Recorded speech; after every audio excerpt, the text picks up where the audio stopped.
feliz com a sua presença aqui. Que Deus te abençoe. Muito bem. Enquanto você abre a tua Bíblia em Marcos capítulo 5, deixa eu te contar algo que aconteceu comigo essa manhã. Deus, quando quer falar comigo, Ele me acorda às 6 horas da manhã. Tem hora marcada. Então o Senhor me acordou hoje pela manhã e começou a falar comigo. E depois caí naquele soninho assim, naquele cochilo.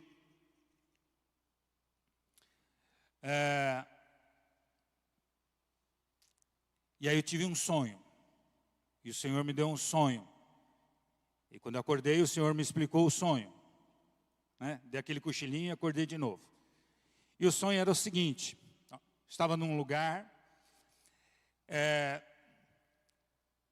era para o culto começar às 10 horas da manhã, e aí mudou para as 11, e mudou para meio-dia, e mudou para 2 horas da tarde, e o povo todo na igreja, e esses horários foram mudando porque nós esperávamos por algo que tinha que chegar. E até então no sonho eu não sabia o que era esse algo. Mas espera porque estão trazendo o que tem que trazer. E o tempo foi arrastando de 10 para meio-dia, para 1, para 2. E quando deu 2 horas da tarde eu falei assim: chega, vindo ou não, nós vamos começar. E aí eu peguei o microfone na mão e comecei a orar e eu comecei a orar pela nossa terra, pelo Brasil. E nisso, quando eu comecei a orar, chega um carro grande, enorme, era uma van grande, e desce dessa van um urso enorme, mas dócil. E desce e sobe no púlpito. E aí eu olhei para o púlpito, eu ia subir, que era para pregar. E aí eu falei assim: Senhor, como é que eu subo no púlpito com um urso no púlpito? E no sonho Deus fala comigo: sobe porque ele vai ficar do teu lado no púlpito. Então acordei. Acordei e falei assim: Senhor, o que é isso? Me dá a entender. Deus falou assim comigo: a gente fica esperando que coisas aconteçam para a gente startar alguma coisa, para a gente iniciar alguma coisa na vida. Sendo que tem que ser o contrário. Primeiro você começa, para depois as coisas acontecerem, elas chegarem. O dia que meu marido, minha mulher se converter, aí nós vamos mudar nossa casa. Não, começa a mudar a tua casa. Começa a mudar a cultura da tua casa, que o resto vem. O dia que eu ganhar bem, eu vou abençoar a igreja. Não, começa a abençoar, porque a tua vida vai mudar. E assim por diante. Mas aí Deus começou a falar de algo específico sobre o Brasil. E que, de certa forma, fecha com aquilo que nós vamos falar, que nós vamos ministrar. E eu quero que você entenda uma coisa. E o texto vai falar disso. Sobre mundo espiritual. A notícia ruim é que tem um monte de crente hoje espalhados nas igrejas no mundo inteiro, que não acredita em mundo espiritual. Que só olha para a matéria, só olha para aquilo que é natural. E vive do que é natural, como qualquer pessoa no mundo, sem conhecimento. Mas você precisa entender que existe um mundo espiritual, tanto em relação à tua vida, como o que está no mundo, como o que está no Brasil. O que vai mudar o Brasil não é político, não é forma social, não é governador. O dia que o Brasil deixar de ter corruptos vai ser diferente. Não. O dia que o Brasil deixar de ser esse povo dominado por um espírito de miséria que foi entregue a esse espírito. O Brasil foi entregue nas mãos de um espírito de miséria. O Brasil vai deixar de ser um povo miserável. Mas a miséria é tão cultural que a gente olha. Eu passo pelo Glicério pelo menos 2 vezes por mês e vejo aquelas pessoas ali parecendo zumbis, como se tivesse um parasita, e na verdade não é como se tivesse, porque tem um parasita na sua mente sugando tudo aquilo que ele possa fazer ou querer fazer. Porque o demônio é um parasita. E não precisa ir no Glicério, se você correr essa gamelinha, você vai ver quanta gente tem assim. E a gente passa e acha normal. Mas nós não deveríamos achar normal. De maneira nenhuma.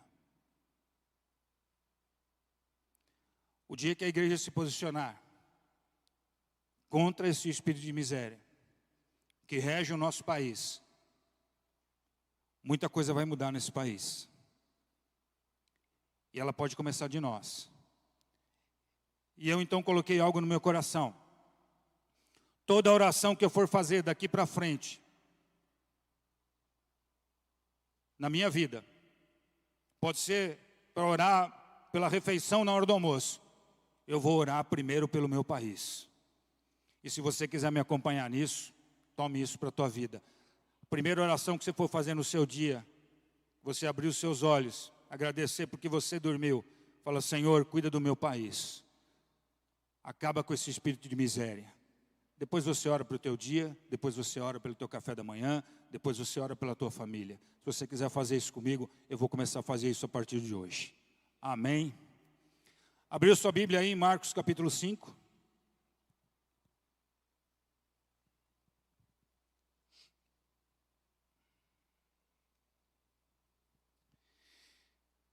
Diz a palavra assim: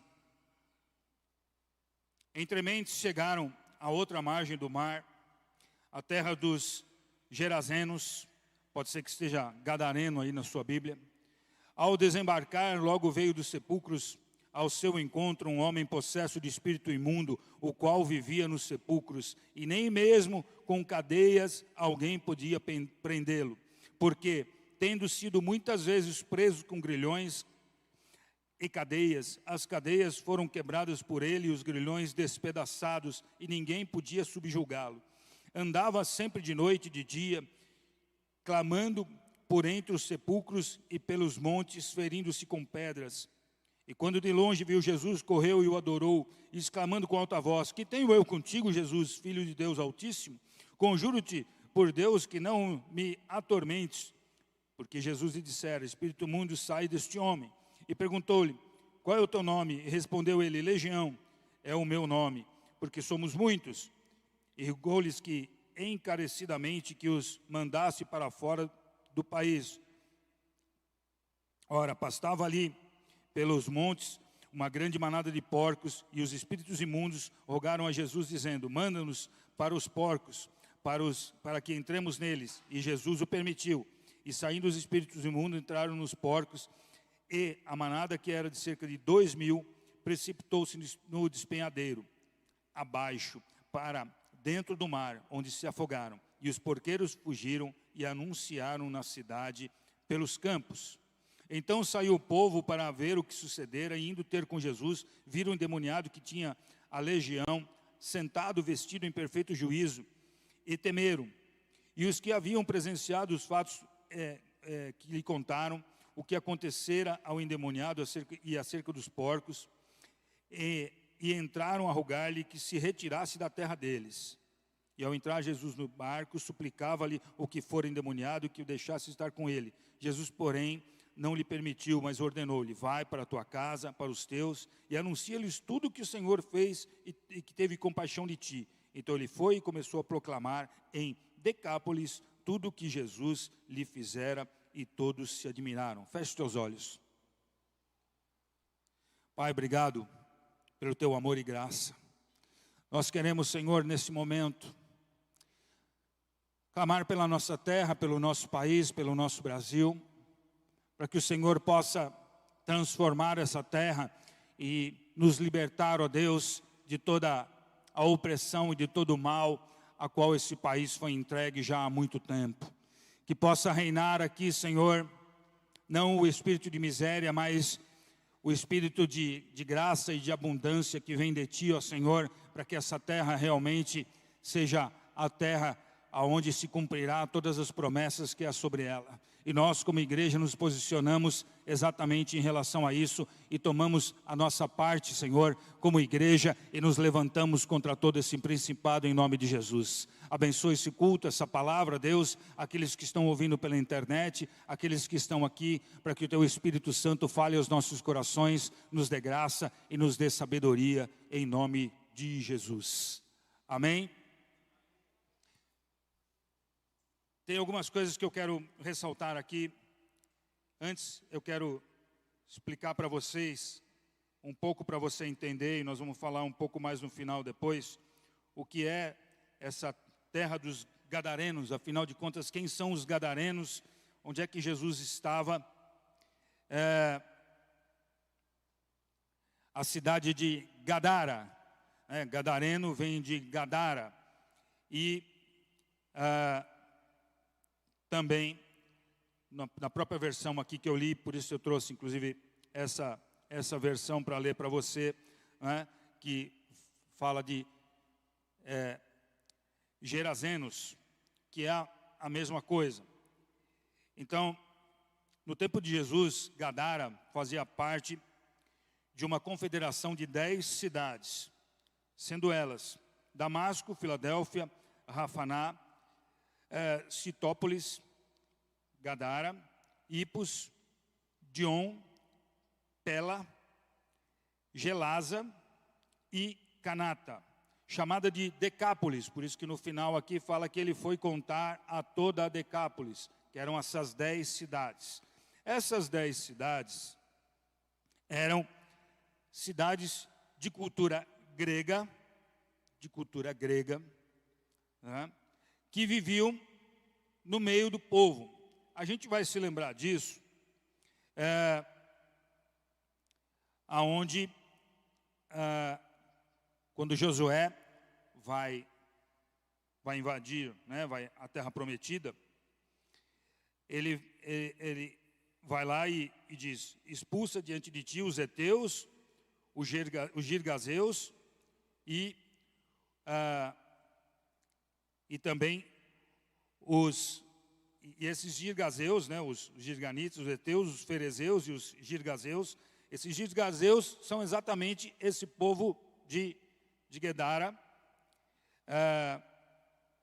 aonde tinham lá aqueles gigantes que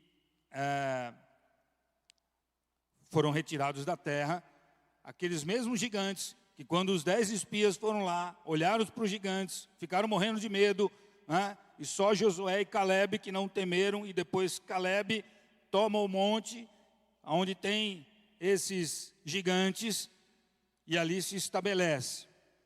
Então veja que a coisa vinha de longe, e na verdade eles são descendentes de Canaã, né, que sai desse povo. Então, os girgazeus, você vai encontrar lá isso em Gênesis capítulo 10, de 15 a 16, que Canaã gerou a Sidom, seu primogênito, e a Et, e Jebuseu, e o Amorreu, e o Girgazeu. Todos eles são filhos de Canaã, para a gente entender essa situação, né?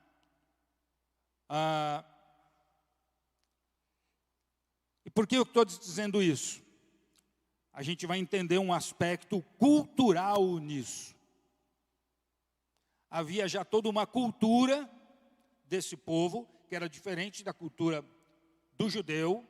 Eles tinham toda uma cultura grega, a tal ponto que a gente vê que eles criavam porcos. Os judeus não criam porcos. O judeu não queria saber de porco, pela própria lei, né? Então, Jesus atravessa, a gente terminou o capítulo passado com eles no mar da Galileia, a tempestade, acabou a tempestade, eles acabaram de atravessar e chegaram do outro lado da margem do mar da Galileia, exatamente nessa cidade. E Jesus desce e aí tem todo o cenário que a gente está vendo aqui. E esse cenário tem alguns aspectos que eu quero falar com você. O primeiro deles, que a gente falava no começo, existe um mundo espiritual. Se você acha que só existe Deus e não existe demônio, então na sua cabeça Deus é um sádico que traz o bem e o mal. Deus não pode trazer o bem e o mal. Ou ele traz o bem ou ele traz o mal. E se Deus traz o bem, de onde vem o mal? E a Bíblia é muito farta nisso, em esclarecer de onde vem o mal, de Satanás, Lúcifer, o anjo caído, que foi retirado da presença de Deus e já leva junto com ele um terço dos anjos, que se tornam os demônios, e o objetivo deles é roubar, matar e destruir. É destruir tudo aquilo que tem pela frente, é destruir tudo aquilo que eles possam ter acesso. Porque eles querem destruir a criação de Deus, eles querem destruir o objeto principal da criação de Deus, que é o homem, que somos eu e você. E eles trabalham dioturnamente para isso, eles trabalham o tempo todo para destruir a criação. E você precisa entender isso, que nós estamos inseridos num mundo espiritual e fazemos parte dele porque Deus nos convoca a interagirmos com esse mundo espiritual. E em meu nome expulsarão demônios, curarão enfermos. Está lá, está na palavra. Nós temos uma função nesse mundo espiritual. Amém? E aí Jesus chega e Mateus fala de 2 homens, aqui fala de um, porque Jesus está se especificando, porque Marcos está especificando esse, mas se a gente entender o contexto, 1 ou 2,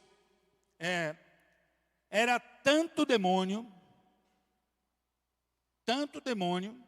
que eles se transferiram para 2.000 porcos. É demônio, hein?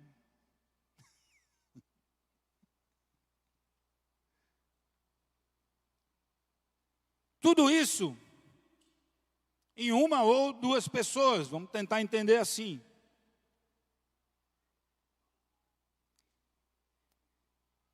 E aí você vê o aspecto dessa pessoa. Um homem que tinha uma força descomunal. Eu fiz muita ministração no Copan, que era um cinema. Cadeiras fixas, igual de cinema, quando você vai aí no cinema. E lá uma vez, houve um homem possesso de um demônio, que ele começou a arrancar as cadeiras que estavam fixadas no chão. Tamanha a força que aquele homem ficou, que se apoderou dele. A gente vê que isso é possível, tanto da parte do diabo, como principalmente da parte de Deus. É só a gente lembrar de Sansão, que o que é espiritual pode interferir naquilo que é humano, naquilo que é material. E então esse homem tinha uma força descomunal. Era amarrado com correntes, com grilhões, posto em cadeias, e ele quebrava tudo e despedaçava tudo. Está aqui no texto. Nada segurava esse homem.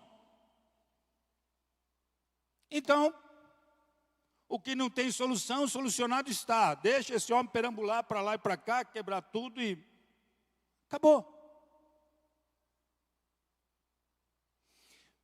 Bem parecido com as atitudes que às vezes a gente mesmo toma. Esse não tem mais jeito, deixa aí. Mas o problema não estava no homem, e sim nos demônios que agiam sobre a vida daquele homem. Está me entendendo? E não é diferente do que se possa ver hoje. Mas eu quero que você entenda, Eram muitos demônios. Mas a primeira coisa que eles reconheceram foi... Qual foi a primeira coisa que eles reconheceram? Jesus. Opa, Jesus, o senhor está aqui? Já veio para cumprir o plano? Porque o diabo sabe para onde ele vai. Ele sabe qual é o fim dele.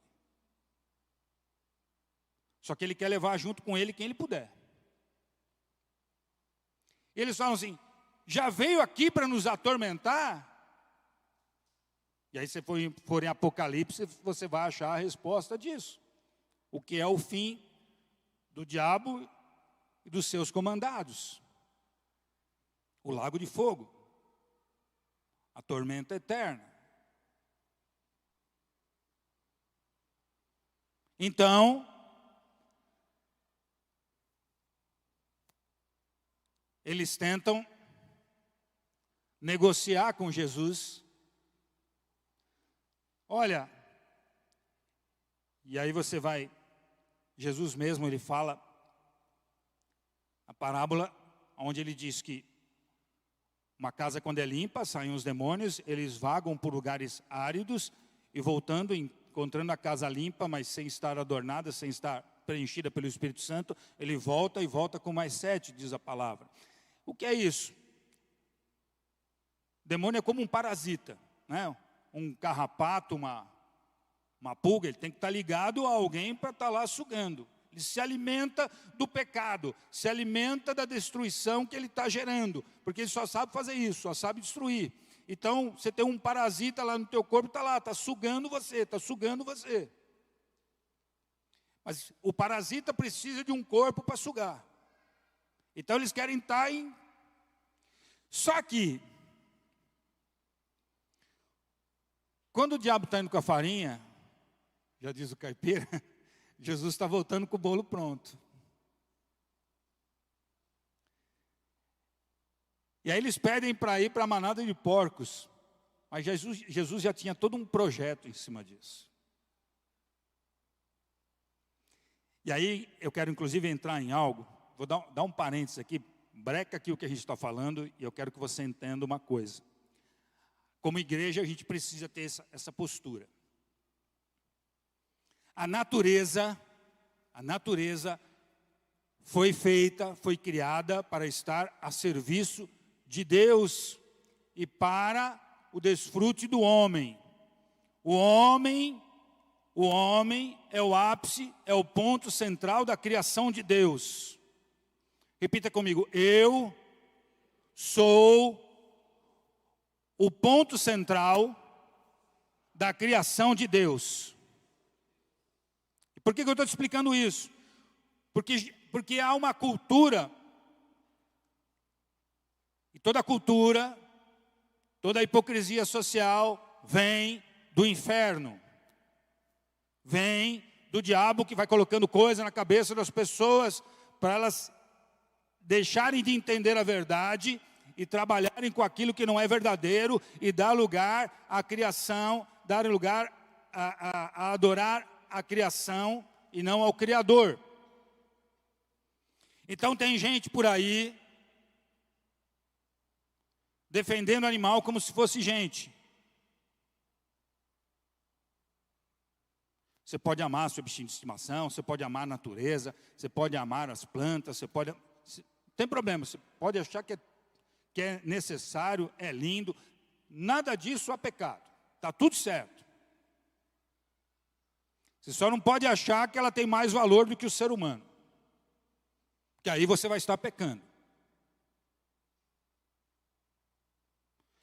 E a própria Bíblia mostra dos animais a serviço de Deus. O que aconteceu quando o povo está lá no deserto e pediu carne para Deus? O que Deus fez? Pegou milhares de codornas, mandou para lá e elas já caíam lá. Eles não precisavam nem pegá-las, já caíam para que eles pudessem pegá-las e comer.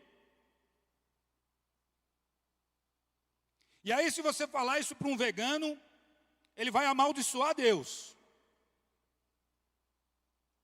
Sabe por quê? Porque o diabo colocou isso na cabeça dele. Eu não sou contra você fazer as suas opções de alimento. Fique em paz.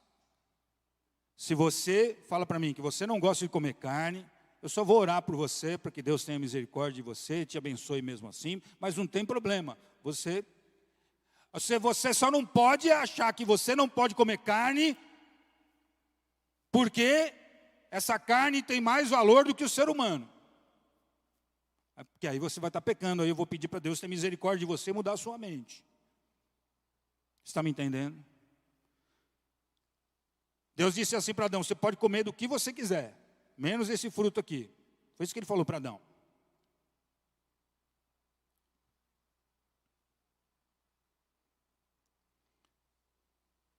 Jesus multiplicou peixes para dar de comer para as pessoas.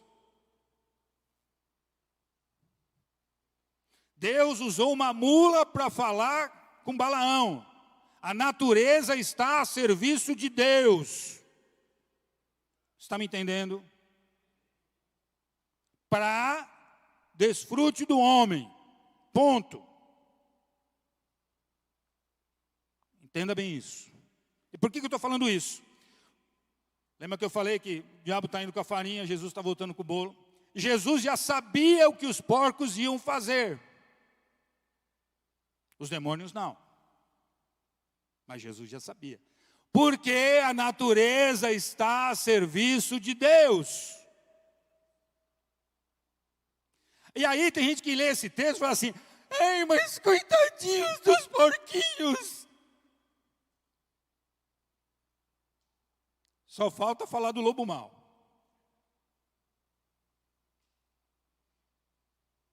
Gente, a natureza está a serviço de Deus.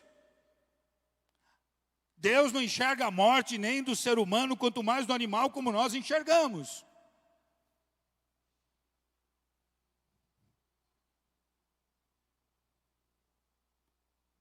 Qual é o fim de um demônio quando é expulso? O que a gente fala?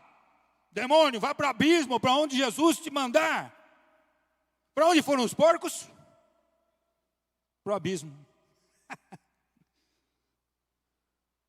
O plano de Deus nunca falha. O plano de Deus é perfeito.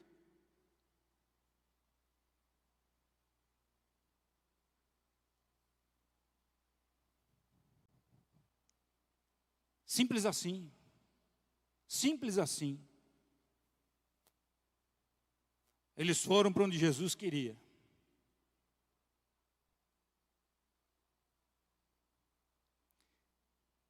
Essa é a primeira coisa que você tem que entender. O mundo espiritual está sujeito ao nome de Jesus. E todo aquele que usa o nome de Jesus, tendo esse Jesus no seu coração, tendo o entendimento da verdade, o próprio Jesus disse que faria coisas maiores do que Ele mesmo. Eu e você estamos aqui a serviço do reino. Contra principados e potestades e as hostes espirituais da maldade neste mundo. Simples assim. Segunda coisa que a gente precisa entender, antes da gente entrar na parte principal desse texto.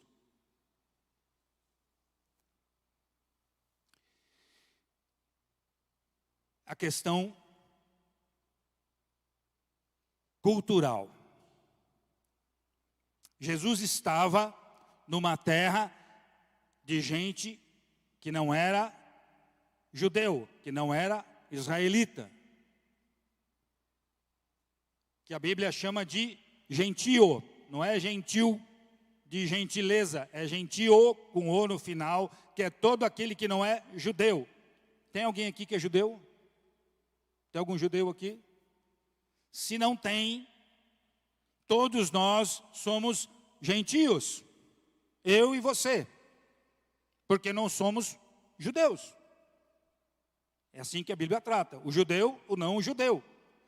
Nós somos o não judeu. O gentil.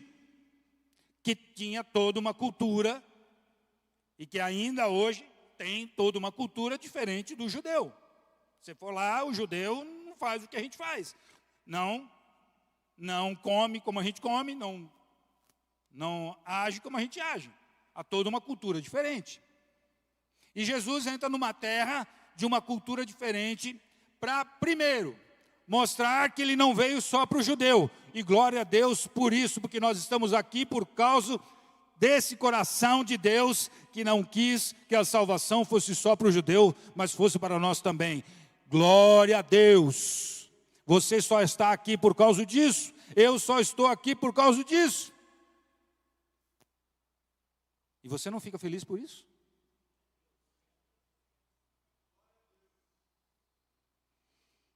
E Jesus está mostrando aqui claramente que ele não estava ali só pelo judeu. Mas também estava mostrando algo perigoso. Uma lição que nós deveríamos aprender. Precisamos desesperadamente aprender. E Jesus estava ali para ensinar primeiro os discípulos e a nós também, porque também somos seus discípulos. Preste atenção.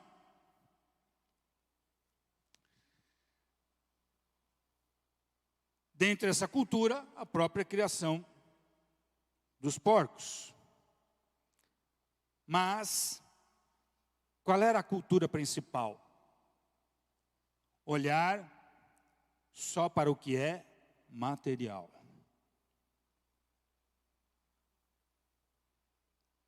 A falta de entendimento, principalmente do ocidental, em relação ao mundo espiritual,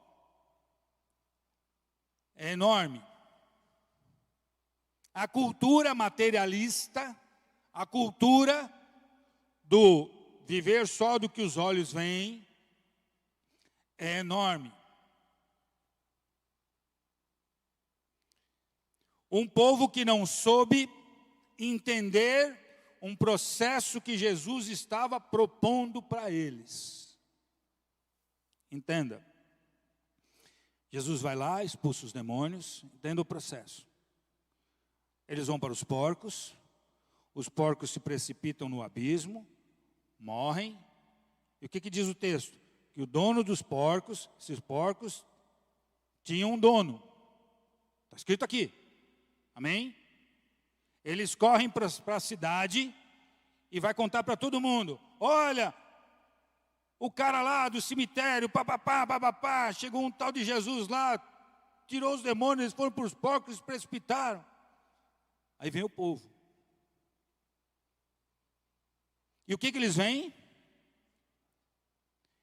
Eles viram o homem são, sadio mentalmente, normal, mas olham lá para o mar e veem os porcos afogados. E qual é a reação deles?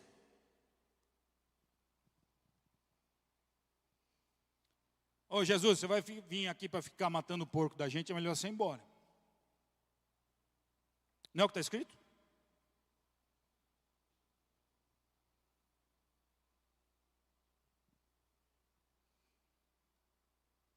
Vamos voltar um pouquinho para trás na Bíblia.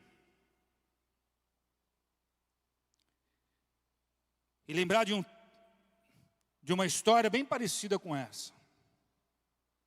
De um tal de Jó. Que tinha tudo. E aí, da mesma maneira que esses demônios tentaram barganhar com Jesus, vem lá o diabo falar com Deus, fala assim: então, esse tal de Jó aí só te adora porque você dá tudo para ele. Deixa eu pôr a mão nele, tirar o que ele tem, e você vai ver como ele te nega. Você conhece a história, não conhece? Amém? Por que Deus permite que o diabo comece a tirar tudo de Jó? Você sabe dizer por quê? Deus estava testando Jó. Deus estava colocando Jó à prova.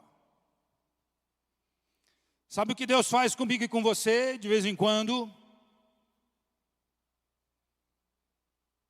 Coloca a prova. Você me ama mesmo? Eu sou mesmo o teu Salvador? A Gláucia vai se batizar daqui a pouco. E o batismo é a confirmação da nossa fé, não é isso? Da fé em Jesus. Glória a Deus. Você ama mesmo? Jesus é mesmo o teu Salvador? E se Ele te colocar à prova? O que você vai fazer? Vai ser aprovado ou reprovado? Ah, mas Deus não podia ter tirado isso de mim. Estou de mal. Não quero mais. Não brinco mais.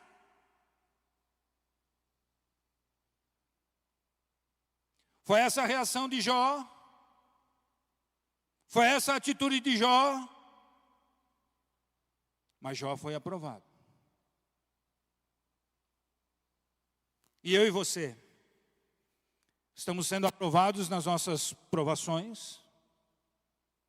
Jesus estava falando de um povo com uma cultura completamente diferente da cultura judaica. E nós fazemos parte de um povo que tem uma cultura diferente da cultura judaica. Por natureza, por cultura. Por aquilo que eu bato, de cultura que vai trazendo cultura. Que vai trazendo uma forma de ser, de pensar, de agir, onde você começa a achar que tudo é normal, menos perder. Ah, na minha família todo mundo se separa, isso é normal.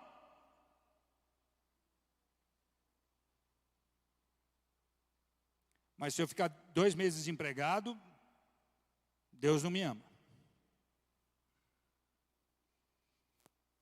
Aquilo que é danoso, aquilo que é destrutivo, aquilo que é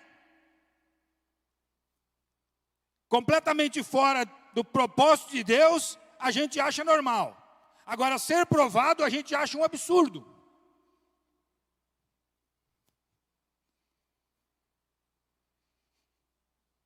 Como?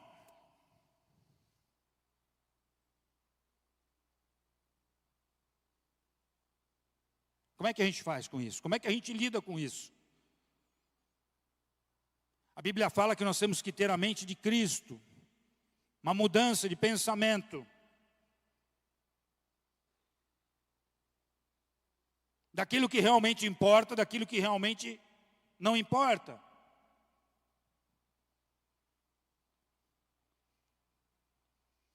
Se uma conta atrasada te deixa mais aflito do que ver uma pessoa destruída pelo diabo, tem alguma coisa errada com você.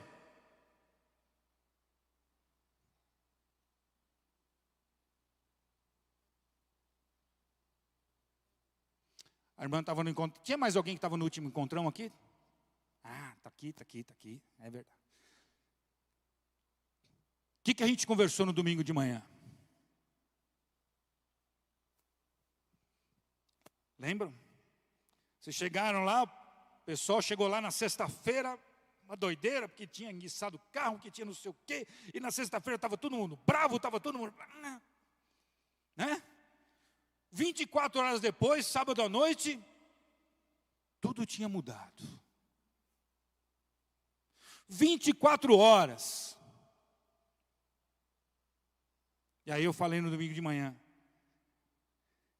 se do meu ano, da minha vida, eu não puder dar 24 horas para ver a mudança completa na vida de uma pessoa, de como chegou e como está, eu não sirvo para nada. Eu não sirvo para nada. Se eu não puder me comover pelo próximo, pela dor do próximo, e tentar fazer algo por ela, eu não sirvo para nada. Eu não faço parte de um reino aonde o rei se preocupa com isso.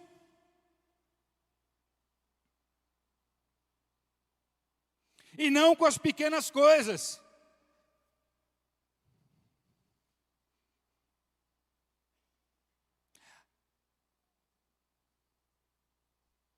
Poxa, Jesus, o cara está até aí transformado, bacana. Legal. Mas a gente já estava até acostumado com ele, doidão aí, para cima e para baixo, quebrando tudo. Agora, o que não dá é para ficar sem porco.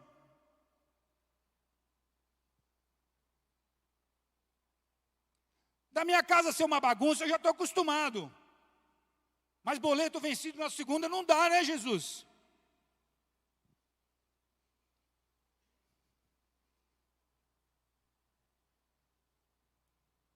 Quando a mosca engolindo o camelo. Estão me entendendo?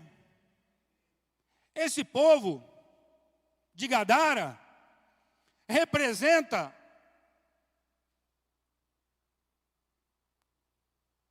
toda uma forma cultural que cada vez mais, incluindo de forma bem enfática essa geração de amantes de si mesmos, aonde o importante é o meu umbigo.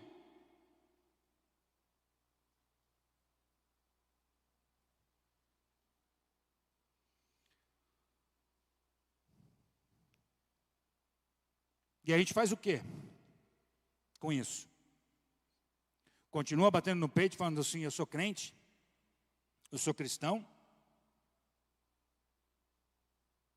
Mas a gente está toda hora botando Jesus para fora de certas áreas da nossa vida. Ó, Jesus, aqui não. Aqui não. Dessa área aqui cuido eu. Não se mexe com os meus porquinhos não, que aqui cuido eu. Eu quase vim com a camisa do Palmeiras hoje, só para falar dos porcos. Aliás, tem um irmão, cadê ele, que eu não estou vendo ele aqui? Porque tem irmão coringuento também, né? Aí mandou assim outro dia para mim, tá vendo? O que é os porcos? Os demônios foram para os porcos. Aí eu tive que responder biblicamente para ele, né? Mas os porcos estavam a serviço de Jesus, porque jogaram os demônios no abismo. E o teu está a serviço de quem? Tem que responder biblicamente, vai fazer o quê?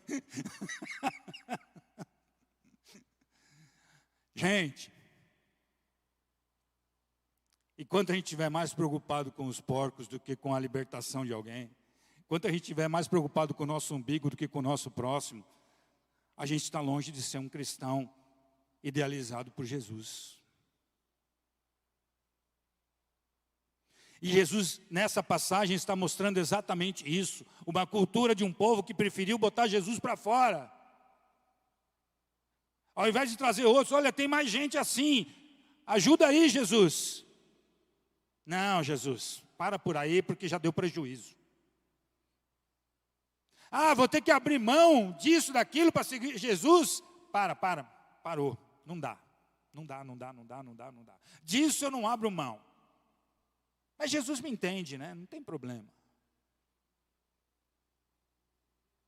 O que a gente faz com essa cultura? O que a gente faz com isso?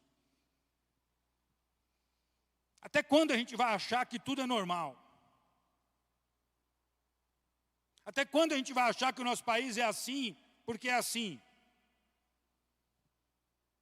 Até quando a gente vai achar que a destruição... Vocês acham que é um governador que vai acabar com o PCC, que vai acabar com o tráfico de drogas? Você acha que é um presidente que vai acabar com isso? Você acha mesmo? Vender essa ideia para você? Você acha mesmo? Só tem uma coisa que pode mudar tudo isso. É a transformação das mentes através da mente de Cristo. Somente assim. E aí se você for procurar na internet a revolução que houve na Coreia do Sul, e como começou essa revolução, com 2.000 pessoas.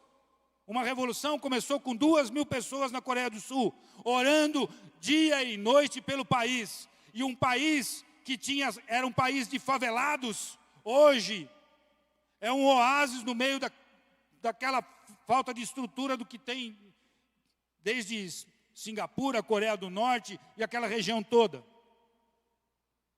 Porque 2.000 pessoas começaram a orar.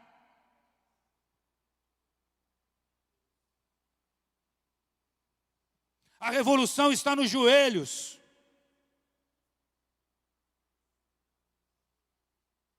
Não está no Facebook, no TikTok. A revolução está no joelho. A mudança a partir de mim. De eu olhar para o meu próximo e falar assim, eu não posso mais aceitar um país assim. Eu não posso aceitar mais a minha casa assim. Eu não posso aceitar mais a corrupção que existe aqui ou ali. Eu não posso aceitar mais ver um dependente químico numa família, ou vizinho à minha casa, ou no meu bairro, ou na minha rua. Eu não posso aceitar mais.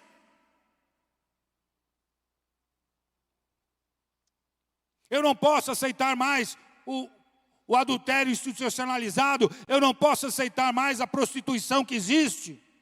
Eu não posso aceitar mais. E eu preciso me levantar. E não achar normal. Ah, é normal o cara assim. Andando pelo cemitério, jogando pedra em cima e quebrando tudo. É normal. A gente já está acostumado. Então a gente já está acostumado com a prostituição no nosso país, a gente já está acostumado com a corrupção no nosso país, a gente já está acostumado com a droga no nosso país, a gente já está acostumado com o roubo no nosso país, a gente já está acostumado com tudo aí que tem de destruição nos lares, a gente já está acostumado, então é normal. Mas biblicamente não é normal. Então, para nós não pode ser normal, se biblicamente não é normal. Ou eu estou falando alguma bobagem?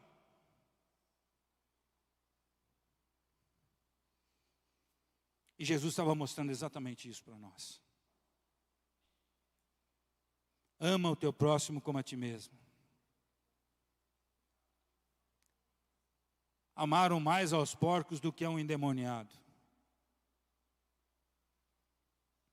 Se comoveram mais com a morte dos porcos do que com a restauração, com a libertação de um homem.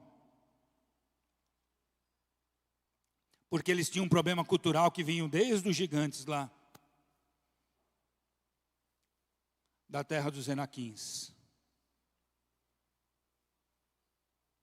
Era normal ver gente possuída de uma força além do normal.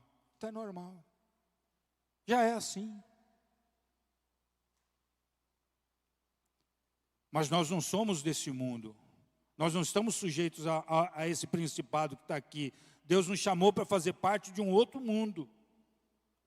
Para nós vivermos os resultados desse outro mundo. Então nós não podemos aceitar o resultado desse mundo naquilo que nós não pertencemos. Está me entendendo? Mudança. Não aceitar. Não vos conformeis, diz a palavra, com esse mundo. Você não pode se conformar com a destruição que está à tua volta, não pode. A Bíblia te ensina a você não se conformar, a não achar normal. Postura, posicionamento. Eu vou parar por aqui.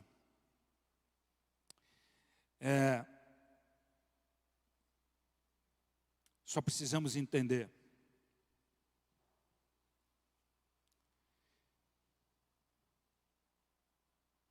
que quando o Senhor nos coloca à prova, como colocou aquela terra, aquele povo, à prova, nós não podemos ser reprovados. Nós não deveríamos ser reprovados. Mas sim entendermos, assim como Jó, que perdeu tudo, mas quando foi provado e aprovado, Deus deu muito mais do que ele tinha. E quando Deus te coloca à prova, é porque Ele quer te dar mais do que você tem. Subir de nível. Quem gosta de videogame aí,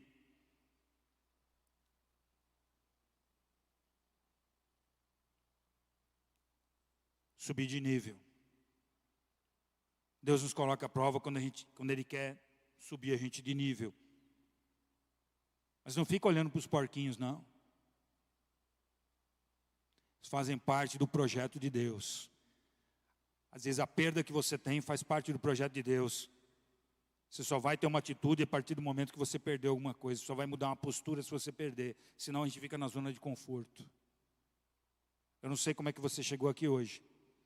Em que situação você chegou aqui hoje. Se perdeu alguma coisa, se tem alguma coisa que está aí amassando o teu coração. Mas saiba que Deus está colocando você à prova nessa manhã. Deus está colocando você à prova nos últimos dias aí. E Deus quer fazer você subir de nível. E aí ou você toma a postura de quem realmente entende o mundo espiritual, invade o mundo espiritual, luta nesse mundo espiritual e vê o resultado disso e continua olhando para o Senhor como o Senhor da tua vida, ser aprovado e Deus completar o projeto dele na tua vida, ou você volta para trás, entra na fila de novo e tem que começar tudo outra vez. Não é assim no videogame? Você perde lá, tem que começar tudo de novo. Ah, estava quase lá. Falhou. Começa de novo. O que a gente vai preferir nessa manhã? Passar de fase ou voltar para o começo? O que Deus espera de nós? Sermos aprovados ou reprovados? Feche teus olhos.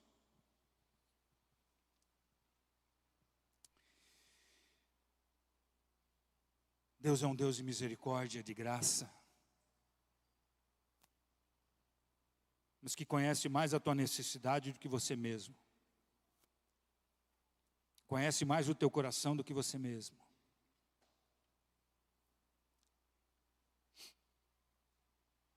Quando Deus te coloca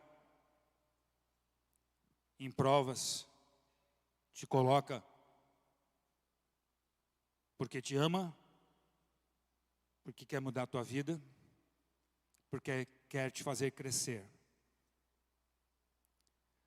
A opção de ser aprovado ou reprovado é nossa. O que a gente quer hoje?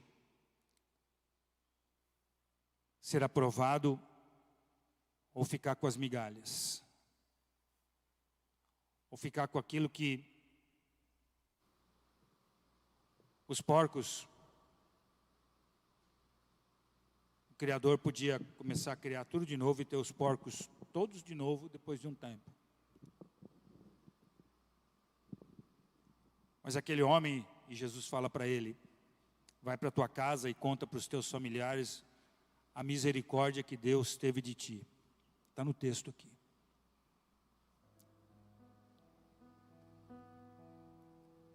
Pensa em quanta gente você tem à tua volta que precisa desesperadamente da misericórdia de Deus.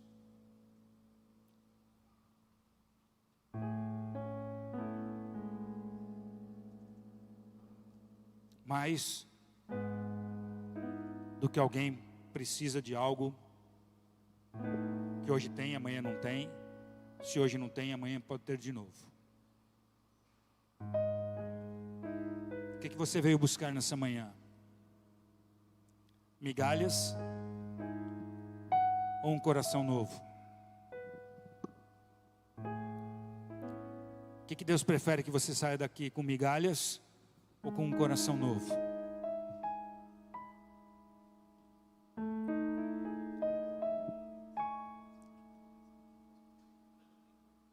Um coração novo.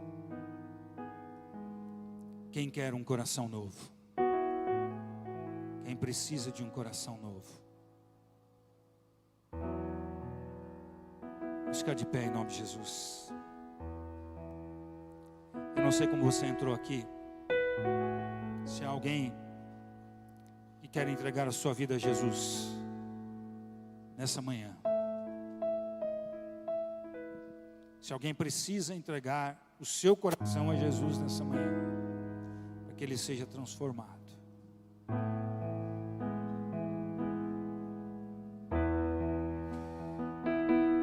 Se há alguém que tem lutado com Deus aí,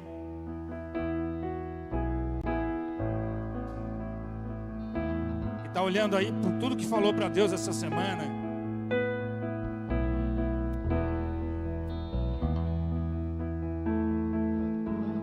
e está no fim da prova aí,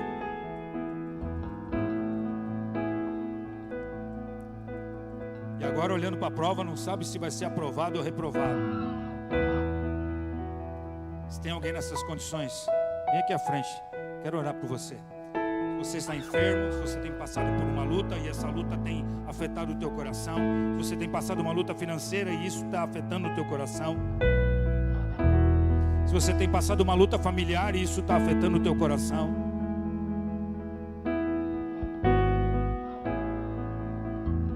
vai ser aprovado ou reprovado? Deus quer mudar teu coração hoje. O que a gente faz com essa luta? A gente perde ou a gente ganha? O que a gente faz com essa luta? A gente acha que é o fim? Ou é só o trampolim para a gente ver Deus completar o projeto na vida da gente? Quem está assim nessa manhã?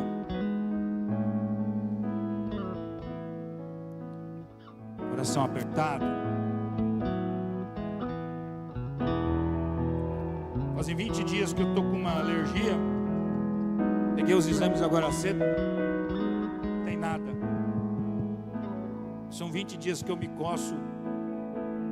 Daqui a pouco eu vou fazer como o Jó, pegar um caco de telha. Tenho orado. Qual é o propósito de Deus? Alguma coisa. Eu fui para o encontrão me coçando, voltei do encontrão me coçando. Estou me coçando. Viajar hoje à tarde, vou viajar me coçando. Ou se o Senhor permitir, já não me coçando mais. Mas a minha vida está nas mãos de Deus. Se Ele achar que eu vou ter que coçar por um tempo, eu vou coçar por um tempo. Se Ele quiser me curar hoje, Ele vai me curar hoje. Mas eu não vou desistir de...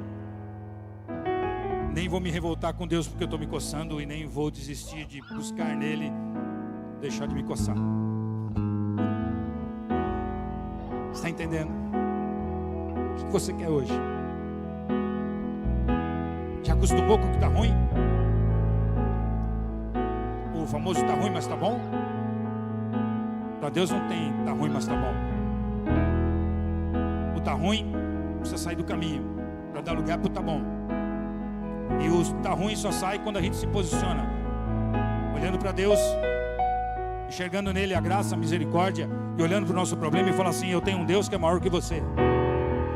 Eu tenho um Deus, olhando para a nossa enfermidade e dizendo: eu tenho um Deus que é maior que você. Olhando para o nosso problema financeiro e dizendo: eu tenho um Deus que é maior que você.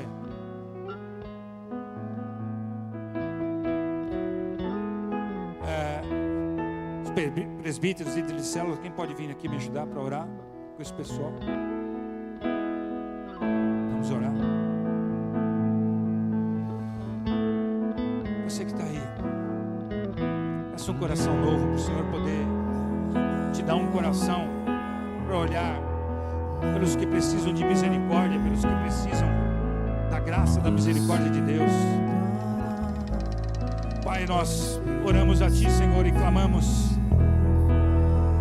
por aqueles que estão desesperados, por aqueles que estão aflitos, por aqueles que estão, ó Senhor, sob o domínio de Satanás, com as suas vidas destruídas, com relacionamentos destruídos, ó Senhor, com a sua vida entregue a toda sorte de destruição. Nós clamamos por esses, Pai. Clamamos pelos que estão aqui, Senhor, e estão buscando libertação, cura, transformação, renovação no seu coração. Que haja um derramar do Teu Espírito Santo nessa manhã, e o nosso coração possa se encher da Tua misericórdia, ó Senhor, do Teu amor, para que possamos olhar para a nossa terra, para o nosso povo, ó Deus, com um olhar misericordioso, e possa sair de nós virtude, possa sair de nós, Senhor, a virtude que há em Ti, para que vidas sejam alcançadas e transformadas, para que sejam libertas, curadas, em o nome de Jesus. Faz em nós instrumentos nas tuas mãos, para que possamos ser mais do que homens medíocres que buscam por migalhas. Não queremos as migalhas, mas queremos, Senhor, fazer parte do teu reino. Queremos fazer parte de um todo que busca transformação, renovação, libertação, restauração, em o nome de Jesus. Que o Senhor te encha com o seu Espírito, derrame graça sobre ti e abra os teus olhos espirituais. A tua luta não é contra a carne ou sangue. Deus não te chamou para o comodismo, para achar que tudo é normal, mas para enxergar com os olhos espirituais e se levantar contra toda a destruição que há nesse mundo, em o nome de Jesus, em o nome de Jesus. Aleluia. Que o Senhor te abençoe nessa manhã, te dê graça.